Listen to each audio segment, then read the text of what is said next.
Hello, and welcome to the next episode of the Live Your Spa Life show. Spa Life is a lifestyle that accepts that accomplishment and harmony coexist. The spa in Spa Life, the SPA, is seek power always, that power within you so you can reach that and make your reach in the world. I am so thrilled to have my friend, Tanya Lynn, to be on the show, who is a visionary CEO. She is behind the international organization Sistership Circle. It's a worldwide sisterhood movement empowering women to step into their feminine leadership. Tanya, welcome to the show. Thank you. I'm so excited to be here with you. This is so great because you and I speak the same language about women standing in their power and a completely different way of looking at leadership and how your power is and what that looks like. And I'd love to just jump right into, just feminine leadership in and of itself. And if you could speak to how, not having the hierarchy of power and the whole collaboration around sisterhood, how did you first step into that? What is it? Just share, sister. Great question. Yeah, I've had quite a journey with this because I grew up very masculine, and I always like to say I'm my father's daughter, very driven, ambitious, always wanted to succeed, and learned from a very early age from playing sports, just to be more in that masculine mindset and masculine energy. And it's great because it's gotten me very far in life, but there was something that was missing. And what I noticed is that I was always trying to do it myself. I was trying to do it alone, felt very isolated. Even as I started to lead gatherings and women in circle, I still was doing it in that old way. And I remember there's actually a couple things that happened. One was I was co-leading a gathering with a sister here in San Diego. And she's like, where's the collaboration? Where's my voice? And I was like, what do you mean? Like, I've been including you in this the whole time. And I just was scratching my head. And we ended up tearing up our agenda during that gathering. And it was just this defining moment of like, wow, yeah, really, I was coming with my own agenda, with my own, purpose and what I thought that we should be doing. And she was like, I don't feel like I fit in this. And so that's when I learned this whole new model of being in co-creation, which I think is one of the biggest pieces of feminine leadership, is that we are truly in co-creation. Right. And collaboration. And then the other big thing that happened was I was leading my leaders on a call, and every single time I would come in like a drill sergeant. I'm like, what are your goals? Do. And I was very much in that masculine mindset of goal-oriented, laser-focused, can't see anything else. And then one day I showed up on a call and I was a mess. And I just started sobbing, and I completely lost it on the call. I just completely fell apart. And that was the first time. And after I'm crying, one of the women's like, oh my God, Tanya, I finally feel like I connect with you. I feel like I know you now. Thank you so much. And I'm like, what? This isn't leadership. But that's what I found, is that when we soften and we're vulnerable, that's another key piece of feminine leadership. And so over time, that was years ago, I've started to develop those things within myself and becoming more collaborative, always in co-creation, much more vulnerable, which is then what creates the connection. Right. And so that's what feminine leadership is to me. Right. Well, and I love this. And, for, our listeners who may be driving or multitasking, take a moment to take that deep breath. And do you ever feel like you are moving through life alone, right? There's so many times where you feel like we're having to push. And like you said, that masculine energy of just somebody dictating or feeling like somebody's going to tell us what to do or whatever that looks like, but to really start embracing what feels, that vulnerability, right? About being in collaboration operation and to not always come across as strong. And, that's something I struggle with as well, especially as a police officer. I'm used to taking charge on things, and that place of vulnerability doesn't always feel like leadership. So I think this is such an important conversation to have. So I know that you are, you're the creator of these circles about, how to be in your book here about opening up your heart. So I'd love for you to talk a little bit about that, because that in itself, just even hearing the title can feel really scary about opening up your heart and how to be, a new generation feminine leader. How did you come about that book, and how can women open up their heart when it can feel scary? The key word that's coming to me is trust. And that's what keeps us separate, right? We're afraid that we're going to get burned, that someone's going to disappoint us or let us down. Right. And we have a lot of evidence of that, right? Like within the worldwide sisterhood, there's a lot of division and separation and a lot of wounding from the backstabbing, the competition, the cattiness, right? And so I know for myself, I had a lot of evidence of where I could not trust. And so I just kept that wall up and I kept my heart closed.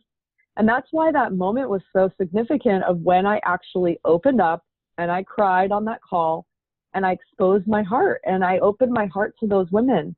And that created a connection that wasn't there before. Right. And so for me, feminine leadership is this integration. It's first like we have to open our heart and we have to lean in and trust.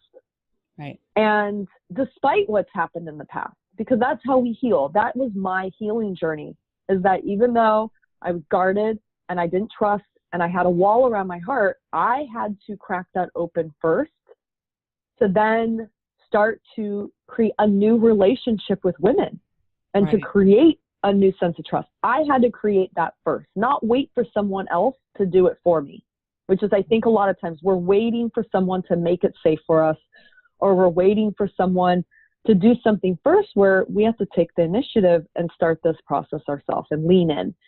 Right. And then for me, it's about this integration of masculine and feminine.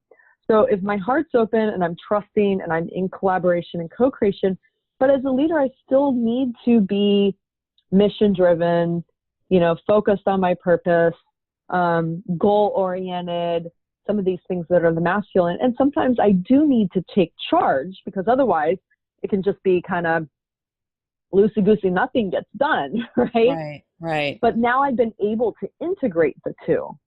Right. And it really comes from that open heart of I have to allow others to be part of the process with me.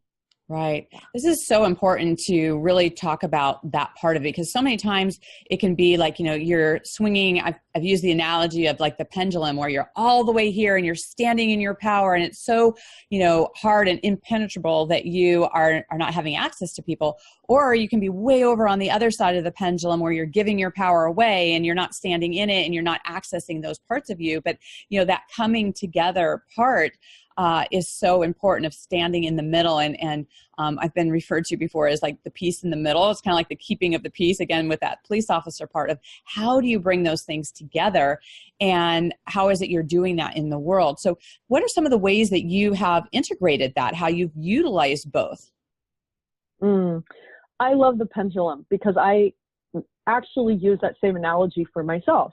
If I was way over in the masculine, and then what happened is I swung way over to the feminine, and I kind of blew everything up. Like, my business at the time was Tribal Truth. I was like, all right, not doing this right now. And I swung way over into the feminine in this just no structure, all kind of soft and flowing and healing, really. Because that was a big part of it, was healing and understanding and connecting with my feminine. And I would say the biggest piece for me was, I thought if I am in the feminine and I don't have all the pieces of the masculine that really created my identity, that I didn't matter and that I actually wouldn't even exist. It felt like death to me. And so I feel like I had to swing way over into that of just being without doing anything, to find out that, oh my God, at my core, just me being me without doing anything, I am worthy and I exist and I matter. And this actually is important. Like in this place of just being, I still exist and I can still actually make a difference and contribution. And then it was like, okay, now that I got that, now I could swing back into the middle and bring those masculine components back. And then from that foundation of worthiness, now I can build my company, which was Sistership Circle. Right. So Tribal Truth was almost like the training ground for me. And then I destroyed it and knocked it down. And then from this solid, like the foundation, it was like I laid down the cement and then started to rebuild. Yeah. Right. Right. So it's almost like this is like a layering, right? It's like coming back to who you truly are, right? And I love the blowing up of what it is, because I think particularly for women, we can be identifying as, as a mother or someone at work or, a wife or, having all these labels of all these other things, but to strip those things away and go, who am I at my core and who am I being in that sense of, am I enough? I've got a friend of mine, Vicky Fitch, who is like, you are enough is a movement that she's looking at. And a lot of the women are coming behind that because so many times we don't feel like just being ourselves is enough. And so just having that as kind of like that initial, rite of passage, if you will, is to stand in that before building on something, or it becomes almost this facade of if we're trying to be something external outside of ourselves. So I love that you went through that process. And so does that come into the embodiment? Like, what would you say embodiment is? Yeah. So embodiment for me is we've been so caught up in our heads, and it's almost like we've been disconnected from our bodies. And we live from like the neck up, right? And so through this whole process of me discovering the feminine was about me dropping down into the body. And a few different pieces there is, number one, connecting with my lady parts and all what comes in that bowl, essentially, which connecting deeper actually with my sexuality. Like, what does it mean to actually one of the biggest pieces for me was around giving birth. And when I actually gave birth and connecting with that whole part of my body and my womb space, and understanding that there's a wisdom there, right? And that's the intuition that we have as women. And so instead of always being stuck in our monkey minds, like, can I actually drop down and trust that intuition, that inner wisdom that I have within me?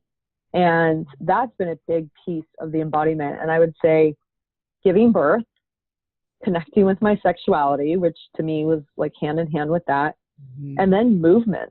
And I noticed that when I'm stagnant, when I'm not moving my body, then I'm not in it and I'm up here. And so the more that I can be moving my body, and what's that thing that works for me to be moving my body is been huge. It's been critical. Right. And so that embodiment piece is like, we're actually now living and breathing the work. We're in our bodies doing the work, versus that we're these talking heads where it's all coming from the mind. Right, right. I remember someone making a distinction for me at one time, saying that there is a difference between, the knowledge that there is, and then there's the knowing. Right.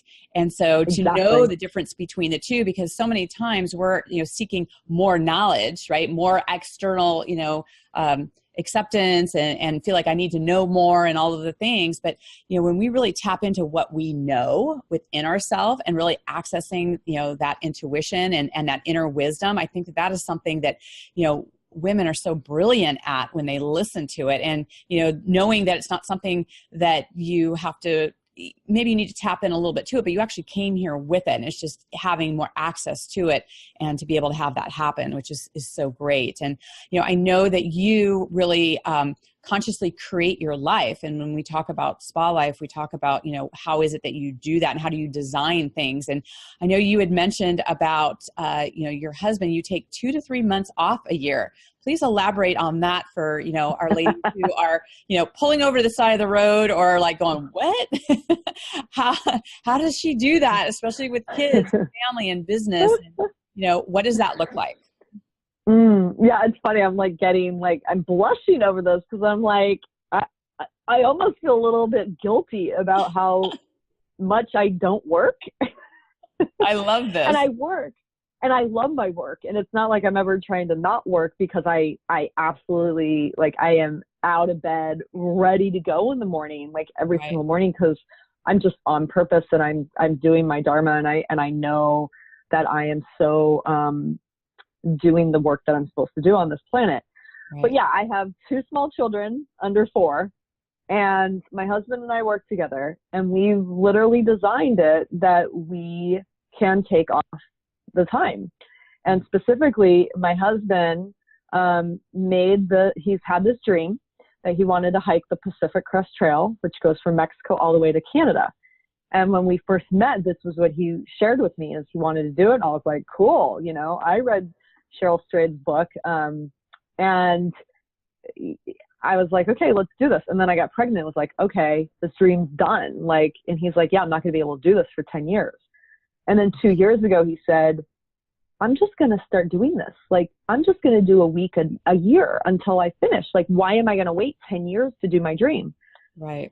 So that first year he went for a week, and then he came back and he said, I really can't just do a week a year, because by the time you're at a week, your blisters have finally healed. So the second year he did 35 days. So last year he took off for 35 days. And during that time, I barely worked, because I was just with the 2 girls. I didn't really have, I mean, I had my mom and I had some support. So, I mean, that was right there. And then if we looked at all the time collectively that we took off, it came out to about 2.5 to 3 months. Mm-hmm. And so a couple things that we put in place is, number one, teamwork. And the fact that we're working together, we've got a team of support behind us. We've got, you know, in terms of childcare and all those pieces that help us with that. So teamwork. Another thing is simplifying and automating and really dialing in our system. So because we've been able to really narrow in what we're doing and then automate a lot of the pieces, mm-hmm. We don't have to be constantly, we're not recreating the wheel over and over again, which I think is what then takes a lot of time. And then the other piece would be just, we're not living to work, we're working to live. And how do we want to live our life? Mm-hmm. And so we have just gotten so clear on what it is that we desire and making that a priority. For example, this past weekend, we took off and we went for the weekend to Idlewild. And I know so many couples with young children who don't ever take time for themselves. And we're like, no, we need to do this every few months, because we know the importance, and we just have to carve out the time and trust. Because a lot of times we're afraid, well, if I take time off, you know, that we're going to lose momentum, or, you know, it's like, I have to do it now. And we trust in like the flow of timing, the divine timing. Right. And did you take the girls with you? No. You just had your own like date time getaway. That's so important, you know, because so many times, important.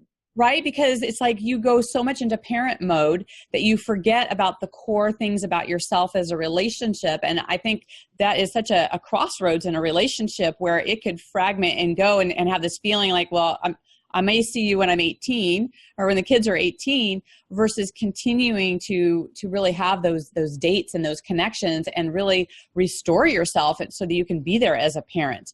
And that, you know, it's an interesting shift where sometimes we think, well, we're the only ones that can be there for our children, but it also allows them to connect with grandparents or other caretakers or other type things to build their own independence.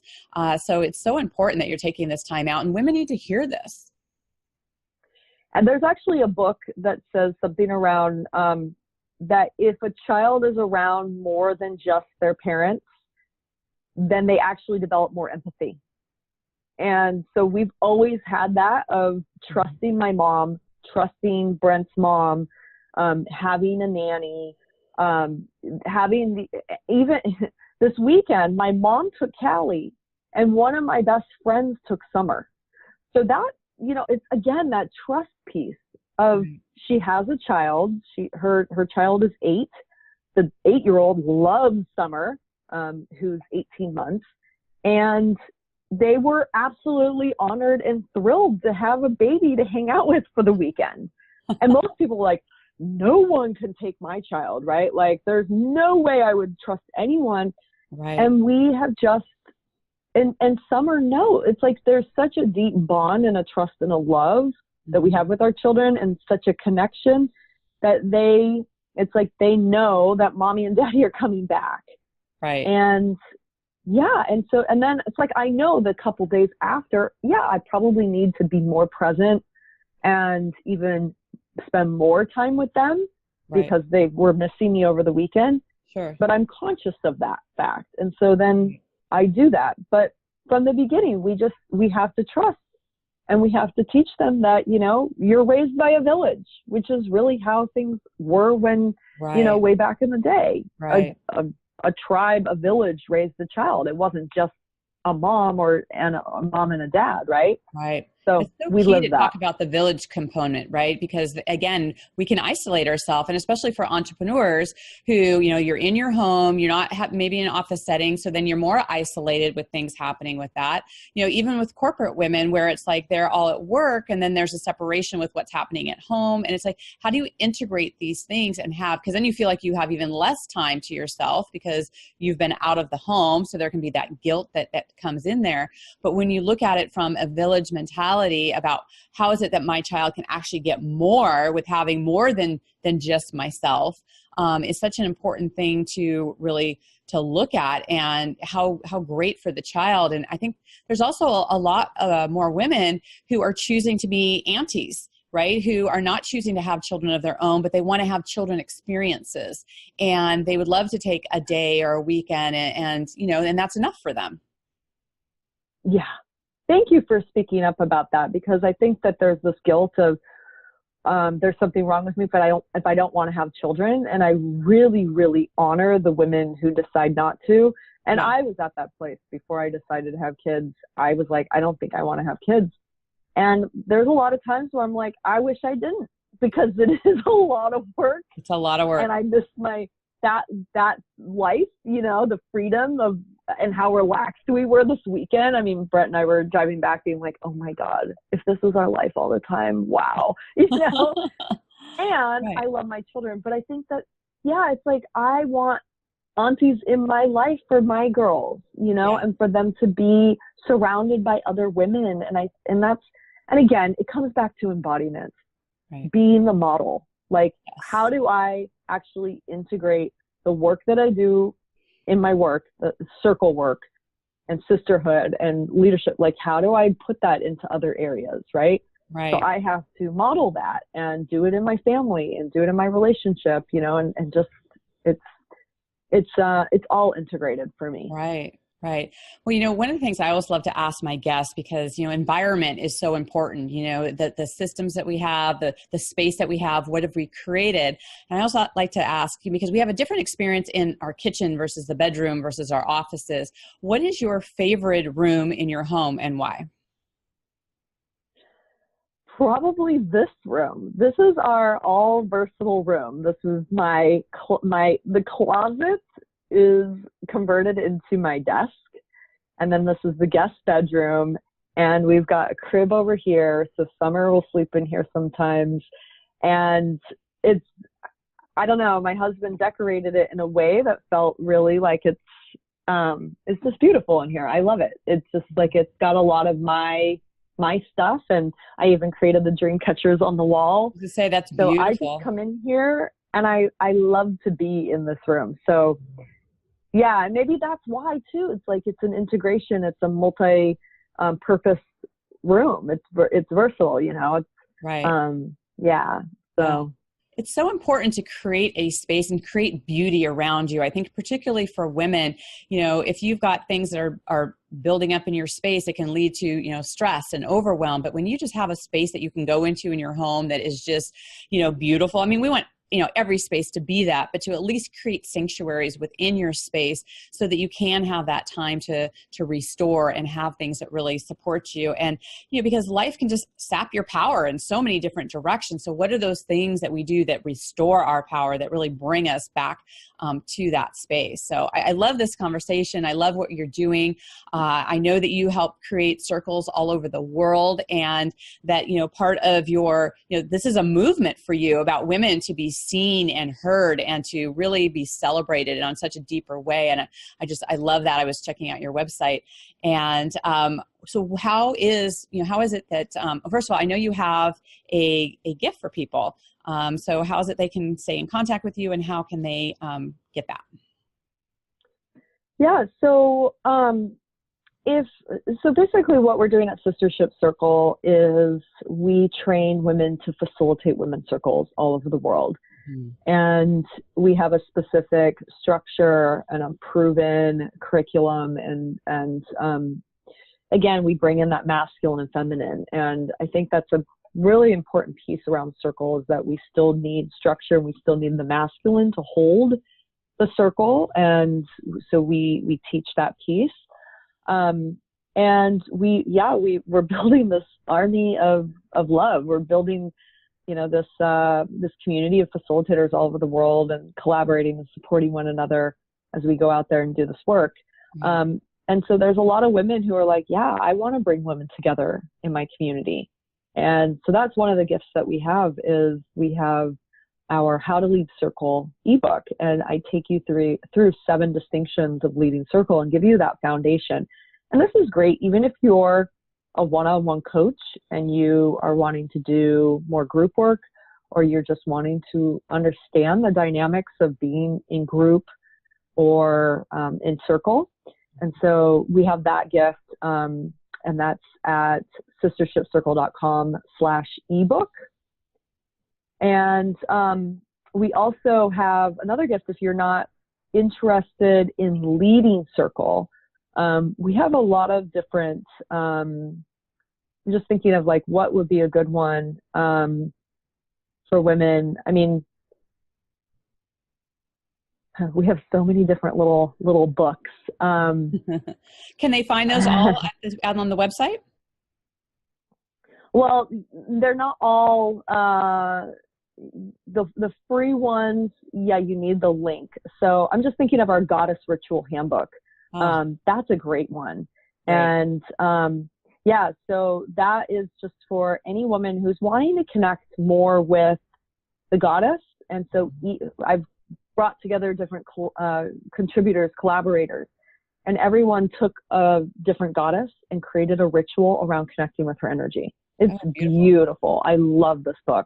Nice. And women have just raved about it. So again, it's free if you go to sistershipcircle.com/ I think it's goddess-guidebook. And so we can put that, I'll make sure that that's the right thing for your show notes. Email that to me. We can put it into the show notes, and then that way they can get the link on that. And then that's also a way they can stay connected with you as well, right? At the website. Absolutely. All right. So sistershipcircle.com. So perfect. Well, thank you so much for sharing all of your gifts and your energy and what you've created and the impact it's going to have for women. Thank you. Thank you so much for having me. My pleasure. So for all of our listeners, I just want to thank you for your time. It's the most precious resource that we have, that you're here joining with myself and Tanya. And we would love for you to, whether or not you're watching this on Facebook or YouTube or whatever, you're looking at, please put in the comments, what is your takeaway from this? I mean, this is how we really incorporate things into our life, is when you look at what is it that you are going to add into your life? What are you going to take away from your life? How are you going to do some things differently? We would love to hear your comments. And if you please, tag both of us so that we can answer any questions and be part of the conversation. And again, we want to expand our reach in the world. So please share this. Please subscribe. And, that is part of doing your part in having us come together as women and be part of that tribe that we're talking about, is supporting women and being together in that collaborative versus the competitive aspect. So there's room and place for competition as well. It's like taking both the masculine and the feminine, but how can we incorporate those things together? And we can do that by supporting each other. So I just want to thank you all for being here. Again, share and subscribe. I also have a free gift that I will be having in the show notes as well, about the liferesetquiz.com. And that way you can get a moment of knowing where you are, your strengths and weaknesses, because all of these little nuances really help us move forward to stand in our power. So with that, I just want to thank you for joining us. And until we connect again, live your spa life. Bye for now. See ya.